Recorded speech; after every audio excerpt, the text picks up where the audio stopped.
how to update FilmPlus on Firestick. Hey guys, today I'll show you how you can update FilmPlus on Firestick. So to get started, there are two main methods you can use. First, let's start by manually updating a specific app. Go to the list of installed apps on your Fire TV stick and highlight the app you want to update.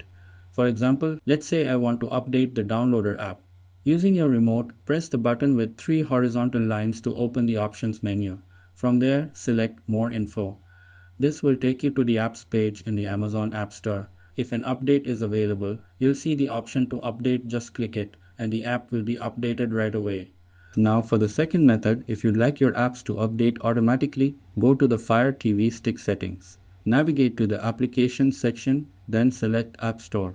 Here, you'll find an option called Automatic Updates. Make sure this setting is turned on. When enabled, your Fire TV Stick will automatically update apps in the background whenever a new version becomes available. That's it, and thanks. I will catch you all in the next video.